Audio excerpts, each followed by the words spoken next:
Hey, what's up, everybody? Welcome to episode 3 of Toddy D's Pro Wrestling Podcast. I'm your host, Brooklyn's own Toddy D, and today we're going to be talking about a bunch of subjects, WWE and AEW related. Let's start off with Crown Jewel that just happened back on October 31st of this year out in Saudi Arabia. A lot of controversy came out of that show. I mean, there were some pros, there were some cons. Obviously, one of the most major pros was the first time ever they had a ladies match in Saudi Arabia. So hats off to Natalya and Lacey Evans. They put on one hell of a match, and it was groundbreaking to say the least. But now, let's fast forward to the next night. SmackDown was supposed to be live in Buffalo, New York. And Vince McMahon, he had a chartered plane leave as soon as Crown Jewel was over. So did Hulk Hogan, Jimmy Hart, and Ric Flair, as well as the Beast Incarnate, Brock Lesnar, along with Paul Heyman. But 150 to 200 wrestlers, crew, camera guys, all WWE staff remained in Saudi Arabia due to supposedly quote-unquote mechanical issues. I don't believe that. I don't buy that for 1 minute. Not for nothing, Saudi Arabia, I'm sure, has a nice large-size airport, and if there's any mechanical issues on a plane that they cannot fix, I can't see why they can't use another plane and head out on the tarmac as scheduled. WWE staff and wrestlers and the entire crew, they were supposed to leave by 3 o'clock in the morning. It's a 20-hour flight, so they can get down to Buffalo, New York for Friday Night SmackDown on Fox.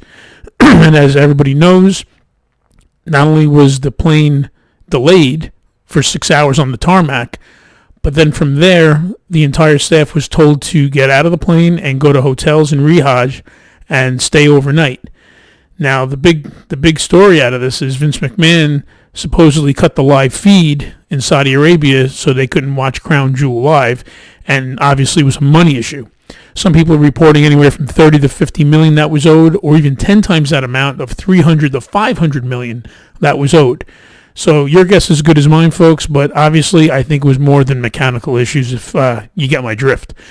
Not for nothing, people are saying that Vince McMahon stranded his staff, he stranded his workers, and he just took off high and dry. But in my opinion, I don't think he realized the severity of the issue when his plane took off, because at the time there still was not an issue at hand. This is before the Saudis realized that the feed was cut, I guess, and there were no major issues at that point in time. But, not for nothing. If I were the staff and I were the wrestlers, and it's just my opinion, I would not go back there. I mean, I would question it greatly, because I feel this time around they got lucky that they were only detained for 1 day. Next time it could be worse. They may be detained for a week, a month, years, or, God only knows what can happen to the staff and crew if they go back to Saudi Arabia. I've been a fan for over 40 years.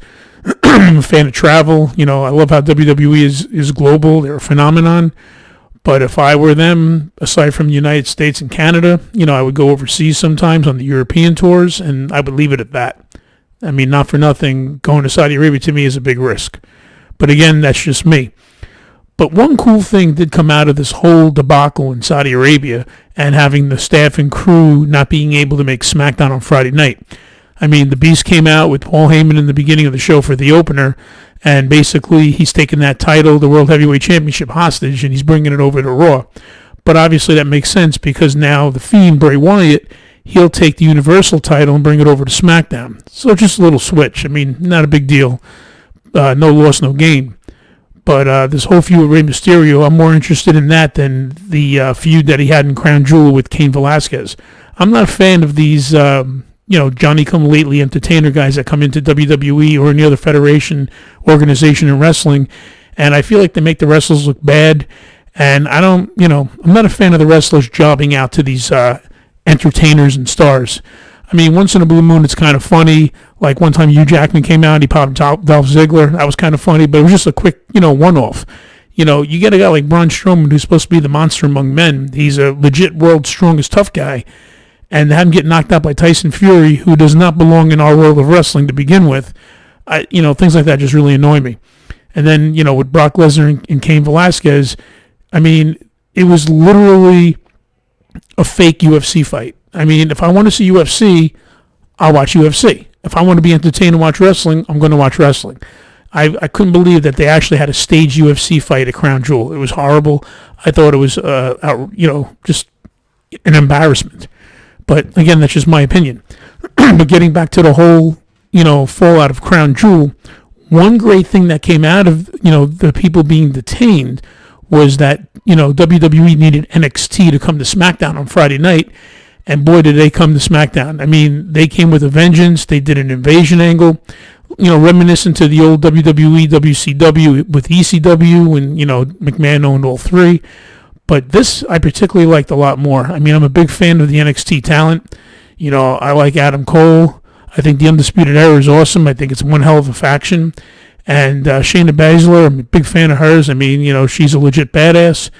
And by them having this whole invasion angle, this sets up for Survivor Series, which I think is going to be great. I mean, Survivor Series has the potential to be an actually really good pay-per-view. I mean, from top to bottom, you have the tag teams, you have Survivor Series tag teams, you have the Raw champions, SmackDown champions, NXT champions. They're going to have a bunch of matches like that, and I think it's going to be nothing but great.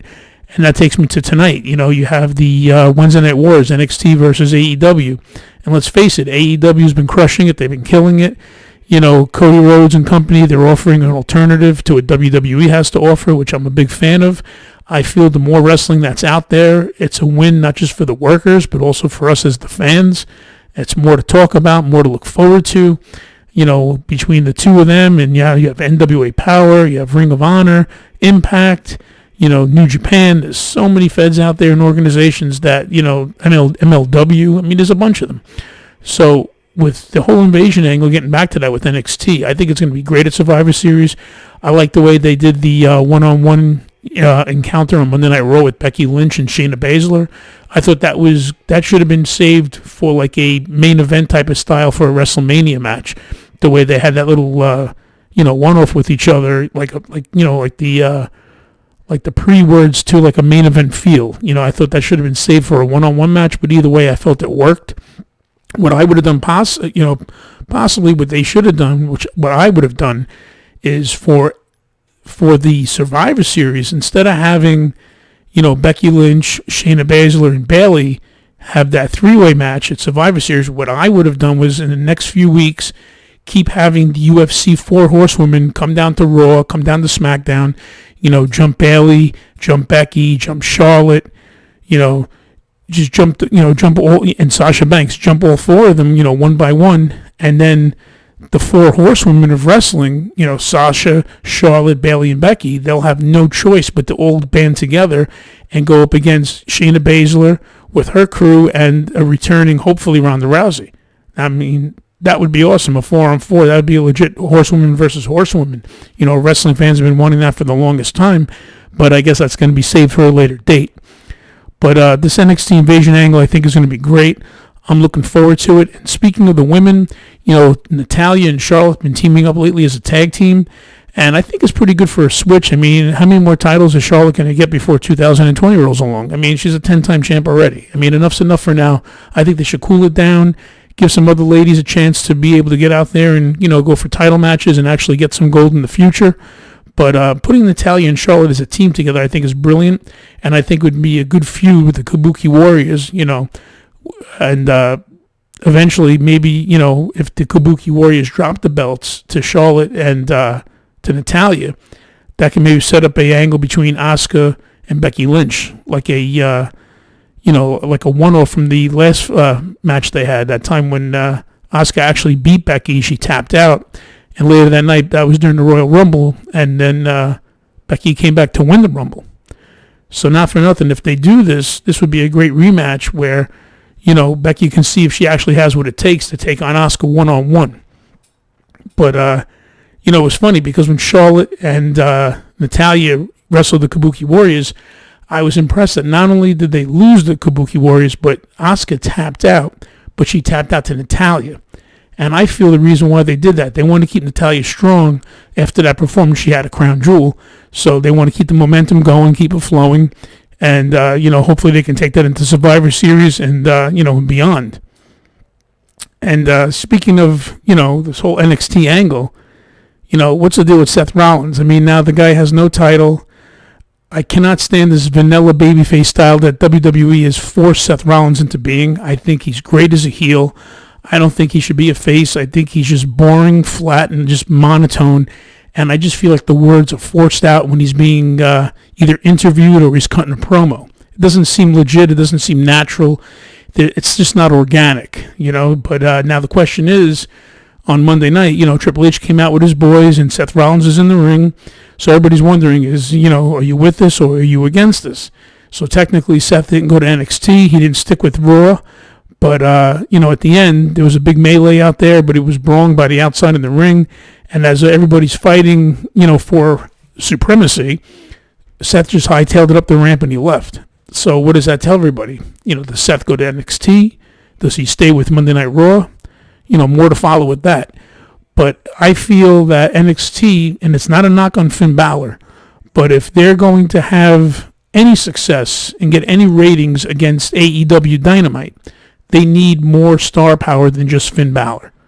So I think tonight's Wednesday Night War with NXT versus AEW, I totally believe that some SmackDown and some Raw, wrestlers will come down to NXT tonight for a little payback. And I think it's nothing but, genius on WWE's part because they need to boost the ratings for NXT. They are suffering in these Wednesday wars with AEW. And by having guys like Seth Rollins, AJ Styles, Gallows and Anderson and whoever else, rolls up from Raw or either SmackDown, like the New Day and anyone else for that matter, it'll hopefully boost the ratings for NXT and make the NXT performers look badass and legit where these guys from Raw and SmackDown need a little payback and have to go to NXT to actually show up and, try to show them who's boss. And if they have NXT go over with these guys during the melee, it'll just make NXT look that much stronger, in my opinion. And I feel like, that'll give them a boost in ratings. So hopefully that'll work out for them. Now, speaking of tag teams, I think the Viking Raiders are awesome. I think they're devastating. They're just awesome. But the bottom line is this. Okay, they're the Raw Tag Team Champions. Wonderful. But why the hell are the Viking Warriors still wrestling talent enhancements? Back in my day, we used to call them scrubs. We called them jobbers. Those were the guys that were on Saturday morning wrestling or Sunday morning wrestling where you'd have like Steve Lombardi, Barry Horowitz, Joe Murdo, Charlie Fulton, all these guys, they call them scrubs. They were basically talent enhancement to make the bigger name guys, look that much, better than them. And the whole thing is, in today's market, back in those days, they would save the main event for live wrestling shows like at Madison Square Garden or wherever the house shows were drawing. And, it would be like once a month where you'd see a main name go against another main name. And on TV, they had the talent enhancements against the big names. But now today with WWE, whether it's Monday Night Raw, SmackDown, it's a pay-per-view feel every week because you always have big names going up against big names. And I feel now that the Viking Raiders have been established and they have the tag titles, there's no reason why they should be wrestling talent enhancement. Now, those guys, the Polo Boys, I get it. The Hamptons, they were in Long Island, haha, very funny. But I feel the Viking Raiders should be wrestling at least, if anything, at best, mid-card tag teams that WWE has to offer. I'm not saying these particular teams, but, a team that's popular enough, but not like one of the better tag teams, like the B team, or if you had like a Primo and Epico, teams like that, like Fandango and Tyler Breeze, they're all good tag teams, but they're not top-notch tag teams, but they actually have worth and value where they're not, talent enhancement. They're above that. And that's who the Viking Raiders should be wrestling against because eventually I like to see the Viking Raiders take on the AOP. These vignettes with the AOP has been really good. It shows them like a vicious side. They speak in their foreign tongue, so to speak. But they're trying to bring them back as like a vicious team and a legit team. So I'm hoping to see the Viking Raiders take on the AOP eventually. I think that would, that would be really, really good. So, speaking of AEW, tonight you got a pretty good, stack card. There's a tag match, in the main event. And I know they have the AEW After Dark. They show the dark matches, like before they go live on YouTube, which should be interesting. I'm looking forward to seeing that. Chris Jericho keeps evolving. I'm looking forward to their pay-per-view to see him and Cody go at it. It should be a great match. This whole thing with John Moxley, this lights out type of matches, I find it kind of interesting where, they need to keep Moxley as still a loose cannon kind of guy. He's in my opinion, speaking of loose cannons, he's like the modern day Brian Pillman. That's just my take on him. And, it's kind of almost like a Dean Ambrose character still. But let's see what Jon Moxley has to offer and see if he evolves into something more than just like a lunatic fringe Dean Ambrose version of, whatever Jon Moxley has to offer. But, I think AEW's got a lot of good players, and I'm looking forward to seeing the SCU defend their tag titles. I know Frankie Kazarian for many years. He worked for a bunch of promotions that I worked for back in the day. And, I couldn't be more happy that that the SCU won the tag titles in the tournament. I really thought that the Lucha Brothers were going to go over in that match. I was really surprised. But, that's what I like about wrestling. I miss being surprised. I miss, not knowing every single thing that's going to happen. And WWE is way too predictable. There's no fresh feel to it lately. And it really bothers me because I'm a WWE guy. Back during the Monday Night, Wars, of course, I watched WCW for the NWO and all the storylines. But, back in those days, we used to put the TVs, side by side. We'd watch them. And I was still a WWE guy. And I told everybody, I said, listen, when you put Vince McMahon against the wall, he's going to come back fighting. Maybe it took 83 weeks, but he came back and he did it. And, I feel AEW, unfortunately, they're following in the same type of footsteps as WCW. They're trying to compete with WWE. And not only are they trying to compete with them, but they keep on bringing them up in segments. I mean, in my opinion, guys, focus on yourselves, worry about your product, establish your product, make names for the wrestlers in your company. Stop talking about WWE. WWE doesn't talk about AEW. There was one time that your business was brought up in WWE, and that was Sami Zayn. He cut a promo. I don't know if he went off script. I don't know if he had permission to do it. I didn't like it. I thought it was stupid. But other than that, their track record is pretty perfect where they haven't brought up AEW at all. So if I were AEW, I would just focus on AEW and not mention WWE or any of their wrestlers. I mean, what's his name? Hangman, Adam Page. He had that horse he named Hunter Horse Helmsley. I mean, people think it's funny. People get cheap hops out of that. I think it's stupid. I think it's petty. People taking knocks at each other. Just worry about yourselves. Worry about your product. And then once you get big enough where you start exploding and you're getting really, really big numbers, I still wouldn't mention the other company, but at least you'd have some good competition. You'd have a leg to stand on. I mean, they're already talking about their 1-year anniversary coming January, I think, of 2020. I think it's January 18th, and that's going to be the year anniversary from their first pay-per-view. Instead of focusing on an anniversary that hasn't even happened yet, how about we focus on day-to-day, week-to-week products? That's just my opinion. I tried out a while back for AEW's version of The Librarian, and you can check it out on my Twitter page at Toddy D Wrestling. I see these two librarians, Peter Avalon, I think his name is, and I forgot the girl's name, but, I watched them, and obviously if I forgot the name, that means that they're forgettable. Now, if you look at my promo I cut on my Twitter page, I think it's a hell of a lot better than what they had to offer. And, the Cons, Cody, Bucks, Omega, Jericho. If you guys are listening, Toddy D, the real librarian, is still available, brother, and I am the master of the promo. You check out my promo, it's 57 seconds of entertainment. I think it would be best for business if AEW were to hire Brooklyn's own Toddy D. And if not, hey, I can always try other federations, other organizations. I know someone would want to pick me up because I'm a hot commodity, I'm a great talker, I got the gift of gab with no jabs. But, this has been great. And I'm just looking forward tonight to, WWE's NXT against the AEW Dynamite show. It should be really good. Hopefully, we'll have some surprises. We'll have some invasion angles. And, hopefully we'll keep this hot going into Survivor Series because that's what I want to see. I mean, who doesn't want to see good, legit ratings tonight between both brands? I hate to see one brand blow the other brand out of the water. I'm hoping for at least, pretty close in the ratings where it's not like this, but it doesn't have to be perfect, but at least they're in the running. That's what I'm looking for. I'm just looking for friendly competition, and hopefully each organization will bring out the best in the other. Because let's face it, in today's wrestling world, we got a lot to be happy about. We have a lot to look forward to. There's so many wrestlers and other organizations that me personally, I would love to see in WWE or even AEW. And hopefully if they get a platform and they get to have their voice heard, eventually they'll make it up to the big leagues with the rest of the, men and women who, have that luck and have that privilege and pleasure to wrestle for WWE as well as AEW. If you guys have anything that you'd like me to talk about, I'm on the Podbean podcast. You're going to see it there. You'll hear my audio. I'm going to put this on at Toddy D Wrestling on my Twitter page, and it should be on my YouTube also, Toddy D on YouTube. And if there's anything you guys would like to hear my opinion about, any questions you have, drop me a line. You can even email me, toddyd6@yahoo.com. You can check that out over there. Drop me a line. Tell me what you want to talk about. Tell me if you have any opinions toward this particular podcast, whether you agree or disagree. I love having a little back and forth words with people. I love hearing what you have to say. And, hopefully, WWE will get back on track.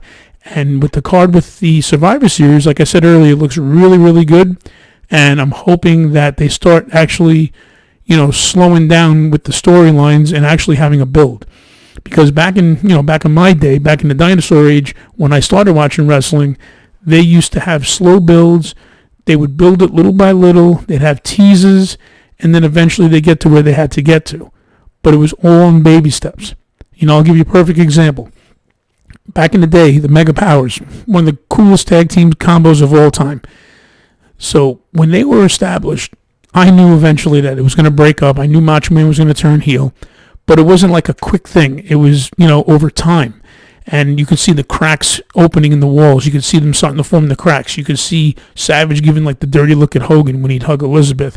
Or you can just see when Savage had like the jealous eyes. He always said Hogan had the jealous eyes. Technically, if you look it over, Macho Man had the jealous eyes because Hogan's getting all the pops. He's getting all the glory. And Savage is like, hey, oh yeah, wait a minute here. I'm the champ. Yeah, why is he getting all the attention? Yeah, I don't like that. And the reason why he didn't like that, he's the champ. The spotlight should be on Randy Savage, and that's the way he looked at it. But little by little, the cracks were forming, and you'd see the slow build and the slow teasers. And then on Saturday night's main event, when Hulk and Savage took on the Twin Towers, Big Boss Man and Akeem. And then when Elizabeth got knocked out, Hogan was all concerned. He picked her up. He carried her to the back. And if you remember Brutus Beefcake, he ruined that scene. You saw Brutus's hands going toward Macho Man like this. They had to cut the scene, redo it, have Savage beat down Brutus. And then Hogan's like, what are you doing? What are you doing? And all of a sudden, wham, Savage hit him. And that's what set up the whole turn. But it took a course of time for that to happen. And today in WWE, everything is 1, 2, 3. They have these feuds that make no sense. They just put two people together and say, hey, there you go. Just go with it, work with it. And to me, that's a big mistake.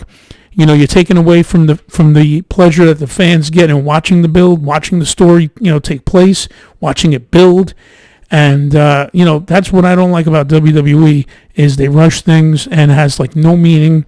And when the wrestlers go out there to cut a promo, it's not organic. It's scripted galore, and you can tell it's not coming natural here from the heart. It's coming from their page, from their paper that they're reading, and it's just it's not organic and it's boring. It's flat. And the problem I have with AEW, and not just AEW, but wrestling in general, I guess in this generation, I'm sure everybody's used the term spot fest. And I like a high spot here and there, something that makes you say, oh, shit, that was great. But my theory is this. If I watch a team and they do 20 crazy spots, oh, look at that. I'm almost knocked my mic down. Now, if they do 20 crazy spots and then the 21st spot is the pin, how is that any different from the 20 spots before the 21st, spot for the pin? Again, back in the day, the match, they tell a story. They would, start off slowly, build to a middle, and as they get into the climax, say like Jake the Snake, for instance, he'd give the guy the short arm clothesline, and he'd signal, he'd set up for the DDT, and it was over. I see guys doing spike DDTs, second rope DDTs, top rope tilt-the-world DDTs, and then the guy's still kicking out at 2.5. I mean, what do you have to do in this day and age? You get a 3 count. I mean, eventually the guy's going to have to jump off the top of the roof and do a DDT and maybe take him out with a gun. I mean, it's getting crazy. I mean, I know I'm exaggerating, but the bottom line is, back in those days, finishers meant something. And today I see nothing but a spot fest. The Young Bucks are good. They're very talented, obviously. I'm not taking anything away from them. But, last week I think I counted like 20 super kicks in a match. How many super kicks are you going to do? Shawn Michaels, and you can see the picture actually right back over here of him. Big Shawn Michaels fan in the day. And when he used to tune up the band and do the sweet chin music, you knew it was coming. And when he nailed it, it was over. Now today, you need 100 super kicks to go over, 100 DDTs to go over. It just makes no sense. I know wrestling can't be simplistic like it used to be. I get it. But the bottom line is you need to have slower builds, have it mean something, tell a story, have a medal, and then get to the climax to the end and have it mean something. That's just my opinion. But, again, I'm looking forward to tonight's, Wednesday Night War. Me personally, what I do is I set the DVR for both. I watch AEW live, and then I check out NXT afterwards. But tonight, I actually might be tempted to watch NXT because of this whole potential invasion with the, Raw and SmackDown superstars coming to, get a little payback. So I may have to be more NXT tonight than AEW. But, we'll see what happens. I'm looking forward to it. And again, if anyone has any questions, comments, wants me to discuss anything, any ideas for the next topic, like I said, you can drop me a line on Twitter at Toddy D Wrestling or Toddy D on YouTube, or you can send me an email at toddyd6@yahoo.com, and you can check me out there. And like I said, I'd love to hear from everybody. I want to hear your feedback. Please go to podbean.com, type in TODDY space letter D for Toddy D, and subscribe to my page. I would really appreciate it. I need all the feedback I can get. I'm just getting started doing this, so it is a work in progress. This is my third episode. You can go to my website and check out the first two. One of them was the Wednesday Night Wars, and the other one was when Eric Bischoff was released from WWE, which I thought was a pretty good podcast that I did. One a little longer, went 47 minutes. My one with the Wednesday Night Wars was 30 minutes. And this one that we're doing, we're going to be getting out of here in a couple of minutes as well. I like to keep it at 30 minutes. I think it's best. But, drop me a line. Let me know what's going on. And, hopefully they'll make something of the tag team scene with the women's wrestling. I like to see Charlotte and Natalya become a team. It's too bad Beth Phoenix didn't want to be full-time again because her and Natalya, they gelled very well. But, it is what it is. But, hopefully we'll have some good entertainment tonight. I'm looking forward to it. And on a side note, Xavier Woods, if you're listening out there, brother, get well soon. Sorry about that Achilles tear, man. That's a bitch. I hope you get well soon, and I know it's going to be a long road ahead, but, we're all pulling for you. And in the meantime, hopefully you got some words of wisdom on your up, down, down page, because I got 2K20 WWE, and that is more broken than Matt Hardy. But, okay, cheap joke, cheap pop. But the game really sucks. But oh well, hopefully it'll get better with patches. But that's all I got for now. I'm Brooklyn's own Toddy D. I hope you enjoyed my podcast this evening. I hope you guys enjoyed Wednesday Night Wars tonight between AEW Dynamite and NXT. If I were you, watch one or the other definitely, but definitely record the other one and check it out because you're not going to want to miss anything. Because I think these Wednesday Night Wars are just going to get started now because now with the whole invasion angle with, SmackDown and Raw potentially coming to, NXT tonight, it should get good. So hopefully we'll have a nice show tonight. We'll be thoroughly entertained. I'm looking forward to Chris Jericho. I got my little bit of the Boatly shirt, and I just ordered, I got a ticket. So hopefully I'll get that soon because that's a hell of a shirt. This guy lately, anything he does, he touches, he turns into gold. And, listen to his podcast. It's really good. I know I got a long way to go to get to like the way he is at his level, but hey, Rome wasn't built in a day, you know what I'm saying? So once again, I'm Brooklyn's own Toddy D. Thank you for joining me at Toddy D's Pro Wrestling Podcast, and I will see each and every one of you at ringside. Be well.